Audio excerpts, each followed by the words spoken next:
તો જય માતાજી મિત્રો, તમે બધા આવી ગયા છે ભૂતનાથ મહાદેવ મંદિર. તો જુઓ બોલા ભાઈ, આજે શું પ્રોગ્રામ હતો અહીંયા? યજ્ઞ હતો. તો જો બતાવી દઉં તમને યજ્ઞ.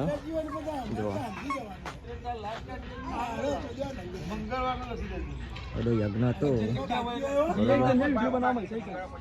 તો જુઓ આપણે બાબાને મળવાનું છે. તો જે આપણે પહેલા બ્લોગમાં આપણે બોલ્યા હતા ને કે બાબાને તમને મુલાકાત કરાયો, બાબાના તમને દર્શન કરાયો. તો આપણે આજે એ બ્લોગમાં તમને છે ને દર્શને કરાવી દઈએ ને બાબાને મળી દઈએ. બાબાનું શું કહેવું છે, બરાબર? તો બાબાને જોઉં છું, બાબા દેખાતા જ નહીં, બરાબર વિષ્ણુભાઈ? તો આપણા બાબા પાસે જવું છે ને. અને આજે તો જુઓ ભાણીબા અંગાત થયો છે. જુઓ કાવ્યા, કાવું, હા કાવ્યા. જુઓ તો કાવ્યા અંગાત થઈએ, બરાબર? તો આપણે ચલો બાબા પાસે જઈએ અને બાબા પાસે એક બ્લોગ બનાવી દઈએ, બરાબર?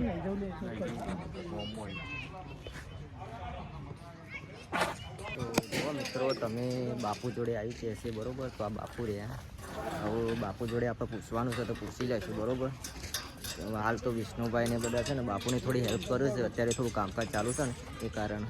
તો આપણે જો બાપુને પૂછી લઈએ, બાપુના જાણકારી લઈએ, બરાબર? તો લાઈન પર રહો, બરાબર? જો હાલ તો કામકાજ ચાલુ હોય, બાપુ જેવા ફ્રી થાય ને એટલે આપણે પૂછી લઈએ, બરાબર?